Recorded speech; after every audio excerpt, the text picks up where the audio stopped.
anaknya nyanyi. Kenapa harus dinosaurus yang ngajarin dia nyanyi? Ya kan? Nanti gayanya kayak dinosaurus juga. Setiap kali nyanyi anaknya begini-begini doang. Gak bisa yang begini, gak bisa yang begini, ya kan? Karena itu yang ditiru. Lalu ada lagi baby Einstein. Wah, namanya aja Einstein, wah keren ya kan? Itu apa? Ilmuwan terkenal gitu kan, hebat, apa tuh jenius. Nanti kalau anak saya nonton ini bisa jadi jenius, ceritanya kan gitu kan. Nah, saya mau ajak Bapak Ibu lihat baby Einstein, cuplikan baby Einstein 20 detik kan, 20 detik.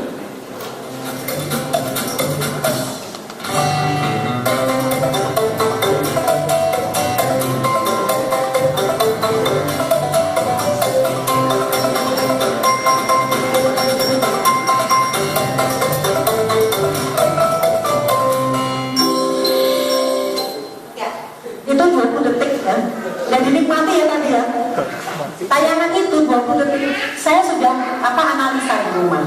Ada 7 scene, 7 gambar yang berubah.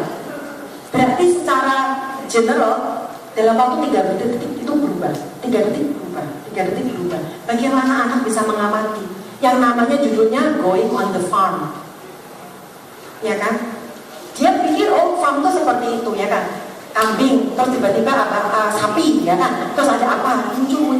Dia belum sempat ngamatin kambing itu seperti apa toh? Oh, warnanya gini, bentuknya begini. Belum sempat ngamatin udah ganti lagi si kerbau.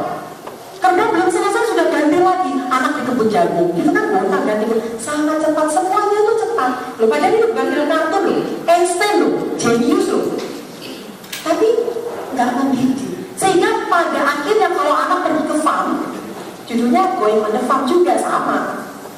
Anak nggak suka, panas jalan ke sana, malas bau, lama ke sana nggak enak, ya kan? Yang sebetulnya Going on the Farm beneran mereka nggak suka. Padahal di situ pembelajarannya banyak. Lihat sapi tuh, ternyata sapi sama aku tuh gedenya gede sapi ya. Baru tahu, kalau di sini kan nggak tahu ukurannya sapi seberapa karena nggak ada perbandingannya. Tapi kalau pergi benar-benar dia tahu, oh ternyata sapi sama kambing itu kecilan kambing, gitu. Oh ternyata sapi itu bisa begini, sapi bisa begitu. Pergi ke farm beneran nggak suka, bosennya pakai guru besar semua. Sehingga kalau pergi ke farm, gurunya yang repot, karena anak-anak nggak mau ke sana, nggak mau ke sini, maunya duduk di bawah pohon. Nah itu bukan field trip lagi namanya, ya kan? Ngadem. Nah itu yang terjadi sebetulnya ya. Susah sekali ngajarin anak zaman sekarang menurut saya, tantangannya berat. Makanya saya kepingin sekali, saya senang dikasih kesempatan seperti ini sebagai pendidik.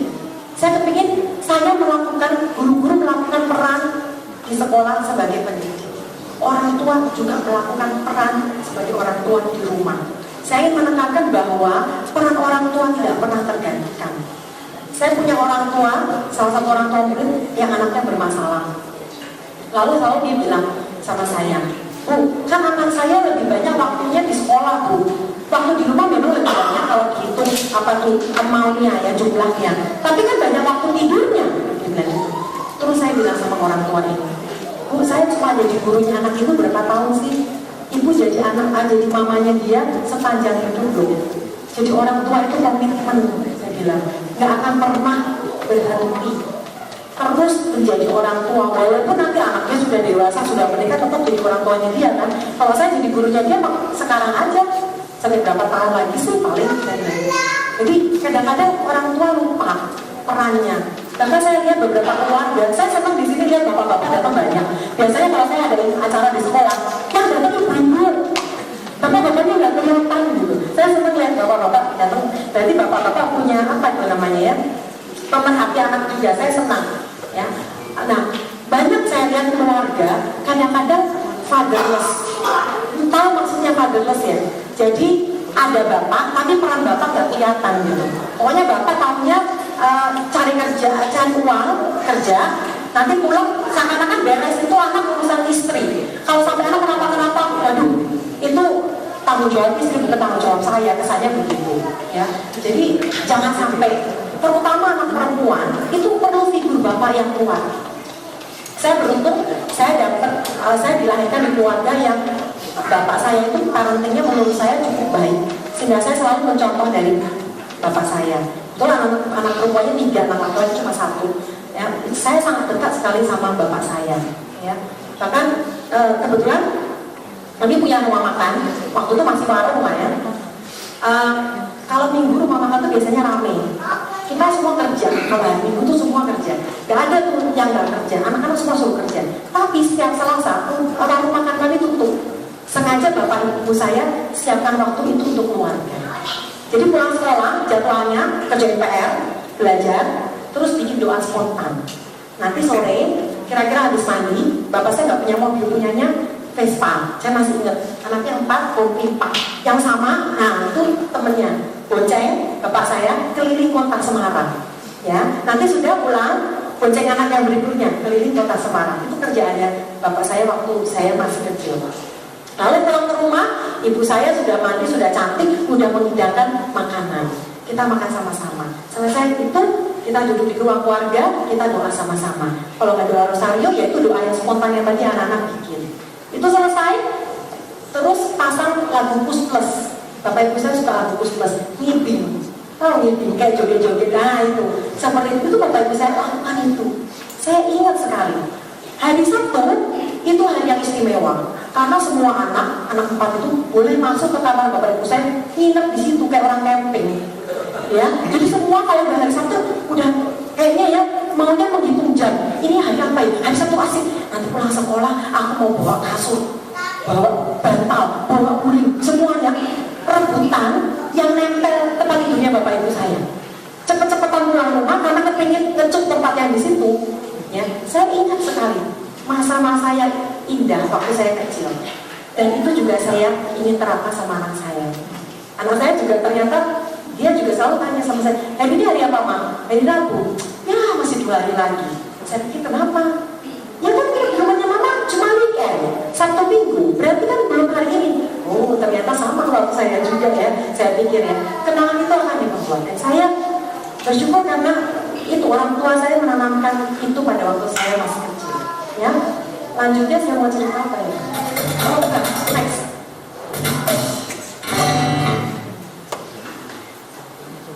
Oh, ini ada satu eksperimen. Kadang-kadang begini loh, saya kalau cerita sharing cerita-cerita kadang-kadang orang tua, itu cerita-cerita mau data, ada orang yang mau data. Nah, ada satu eksperimen ya. Eksperimen ini dilakukan oleh satu saintis dengan seekor tikus. Biasanya kalau eksperimen kan nggak berani pakai manusia ya, takut berisiko tinggi. Jadi pakai mamalia lah ya, nah, pakai tikus. Tikus ini lahir umur 10 hari. Dia dikasih TV selama 6 jam setiap hari. Ya, 6 jam tiap hari selama 42 hari. Tikus ini. Jadi dikasih TV itu termasuk suara dan juga termasuk gambar ya. Nah, selama 6 hari berturut-turut tanpa stop TV-nya 6 jam. Ya. Nah, terus next. Nah, setelah itu dia dimasukkan ke dalam kotak. Tikusnya. Nah kotak ini bisa merekam apapun pergerakan si tikus. Dia mau pergi kemana bisa direkam. Kita mau lihat gerakannya. Setelah yang dikasih exposure TV dengan yang tidak. Kita lihat yang berikutnya. Nah yang sebelah kiri itu yang normal.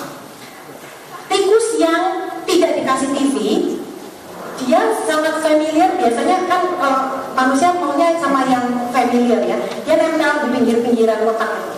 Banyak menempel ke situ, ya. Jarang ke tengah, sekali-sekali ke tengah. Tapi memang ke tengah itu ada pentingnya juga karena secara naluri kan dia harus cari makan ya. Kalau cari makan, cari ke istilahnya dalam tanda kutip lingkungan yang baru, dia berani menerobos. Tapi nggak banyak ke tengah. Tikus yang diekspos dengan TV, lihat gerakannya, tidak beraturan, buahnya kemana-mana, ke tengahnya juga banyak ya kan. Ini menunjukkan dia hiperaktif. Ya. Jadi jangan pikir kalau anak kita sudah gadget, itu dia nggak bisa aktif.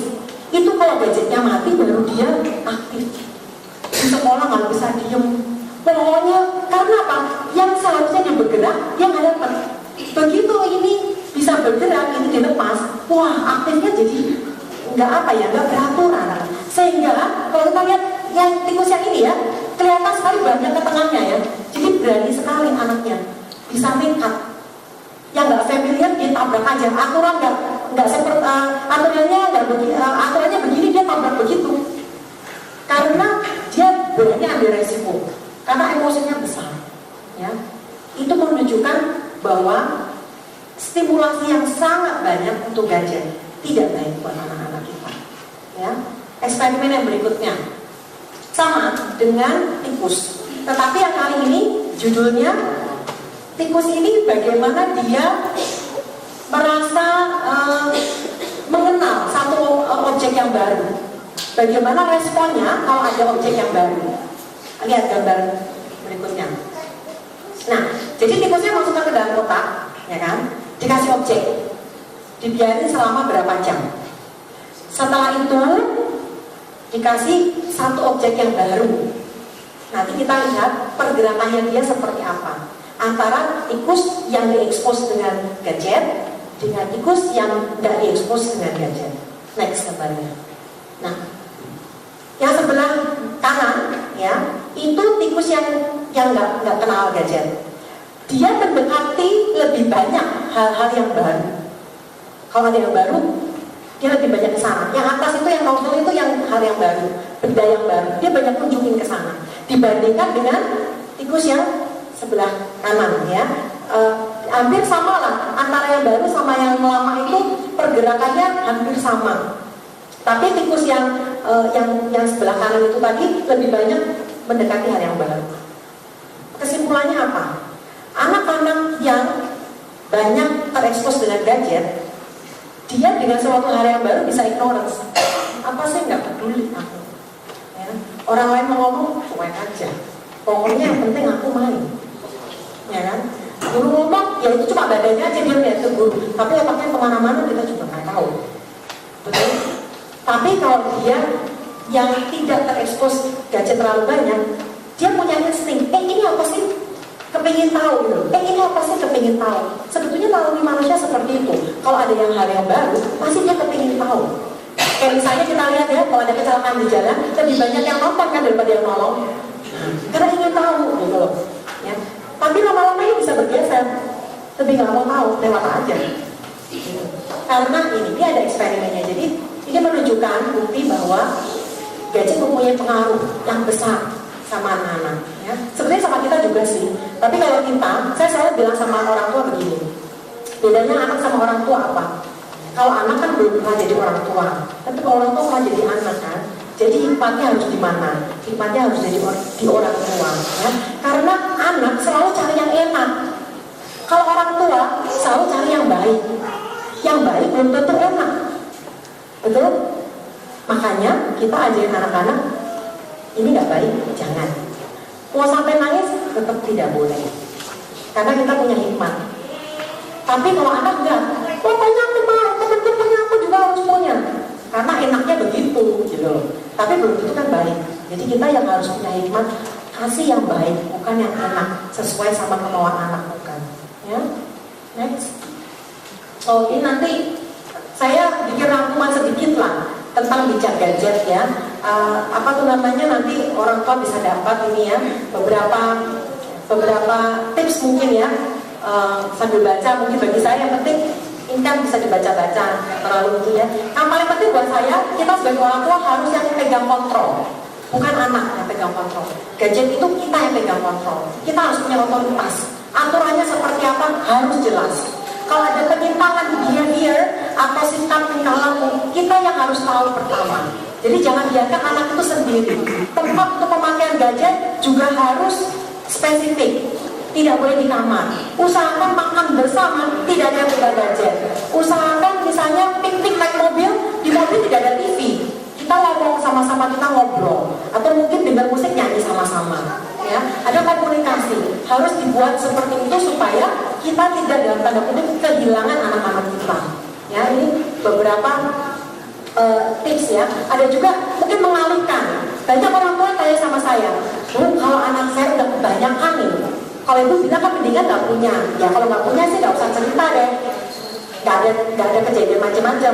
Masalahnya anak saya sudah banyak nih main. Caranya gimana? Gitu kan? Nah itu pilih yang alihkan. Jadi yang gadgetnya itu kebanyakan dikurangi. Misalnya hari sekolah tidak, Weekend bukannya boleh bebas sebebas-bebasnya, enggak ya, ada limitationnya, ada batasannya. Tapi dialihkan misalnya apa? Dia ikutkan ke aktivitas olahraga atau musik atau seni atau apa, dia dialihkan ya, sehingga waktunya dia nggak bingung mau ngapain ya, bingung nanti. Jadi dialihkan ya, dan orang tua juga harus terbuka. Banyak sekali anak-anak itu dapat informasi ya dari yang sumber yang lain, dan sumber yang lain belum tentu tepat. Tapi kalau dari kita pasti akan hati-hati untuk mengungkapkan sama anak-anak. Jadi kita harus terbuka. Jangan misalnya anak kepingin tahu ini, kita bilang itu tabu, itu nggak boleh, bukan waktunya sekarang. Jangan. Kalau anak sudah tanya, kita harus kasih jawaban yang seperlunya.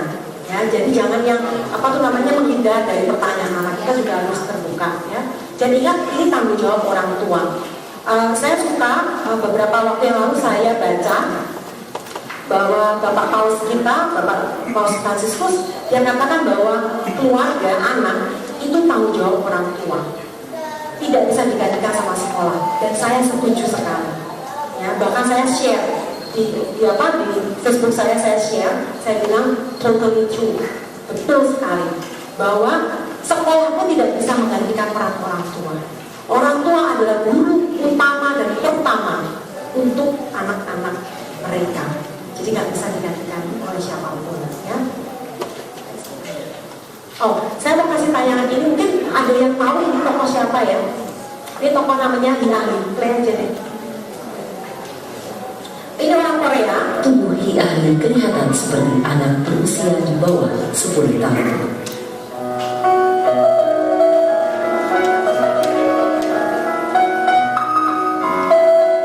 Tetap menjadi seperti layaknya gadis kebanyakan. Dia dibiasakan mandiri dalam melakukan berbagai hal.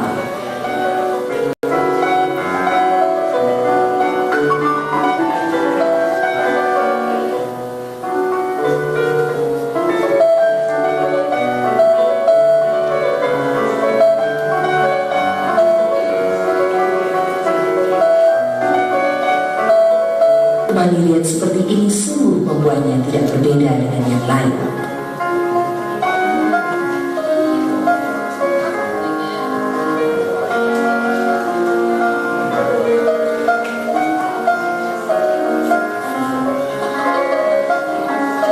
Sikap ini membuka rasa percaya diri sang ibu untuk menemukan mutiara terpendam yang pada awalnya tidak mudah untuk digali, yaitu bakat bermain musik.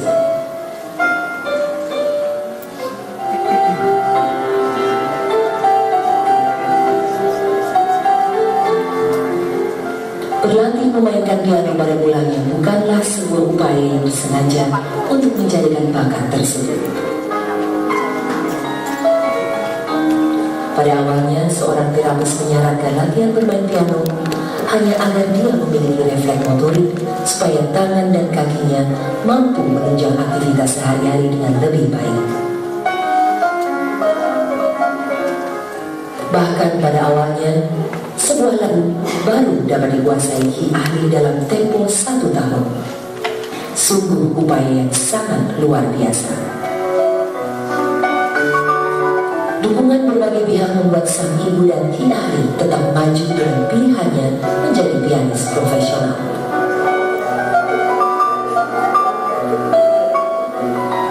Permintaan tampil di berbagai panggung datang dari beragam kalangan. Dari komunitas gereja hingga penggemar fanatik konser musik klasik.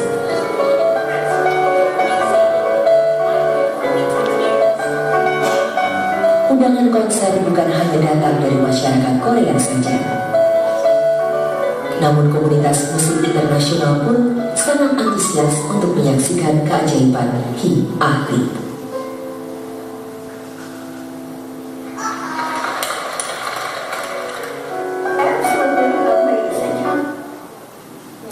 Itu Hi Ahli ya. Saya punya kesan yang dalam. Dia pernah datang ke Indonesia ya. Waktu itu ada siapa komposer terkenal di Indonesia mengatakan bahwa permainannya seperti permainan orang yang punya 10 jari. Saya cuma mau kasih tahu orang tua. Saya yakin pada waktu dia bisa makan sendiri dengan cuma 2 jarinya, itu mamanya mungkin nangis. Senang luar biasa. Anaknya bisa mandi sendiri, kampas pakai itu pancuran sendiri tanpa aku bantu. Karena dia tahu satu hari dia nggak ada, anak ini harus bisa bertahan. Saya yakin dengan cucuran air mata dia menyaksikan itu. Sekarang kita bandingkan dengan anak kita. Gak ada yang kurang dari anak kita. Jari 10, otak sehat. Ini anak Down syndrome. Sampai sekarang kalau ditanya 2 tambah 2 bisa 100 atau 2 tambah 2 bisa 14. Sampai sekarang anak kita nggak seperti itu. Jadi anak kita harusnya lebih baik. Jangan kita lakukan bantu apapun yang dia bisa kerjakan sendiri. Pakai sepatu sendiri. Ambil makan sendiri. Bisa cuci piring sendiri. Karena itu yang dibutuhkan anak kita untuk hidupnya. Kita mungkin nggak butuh karena kita sudah dewasa. Anak kita butuh pembelajaran itu. Dan itu yang saya mau saksikan kepada orang tua. Jangan anak yang istilahnya cacat ini sudah dibikin normal. Anak yang normal jangan dibikin cacat, terbalik nanti. Ya. Terakhir, saya kasih gambar ini. Laki-laki itu sudah meninggal. Orang bapak-bapak pasti kenal siapa dia. Ya, dia Steve Jobs. Dia CEO perusahaan Apple, komputer terbesar di Amerika ya. Tapi dia bilang begini, saya tidak ingin kehilangan waktu bermain sama anak saya. Karena ketika anak saya sudah asik bermain gadget, mereka tidak lagi peduli dengan lingkungan dan sesama. Saya tidak mau anak saya kehilangan masa kecilnya.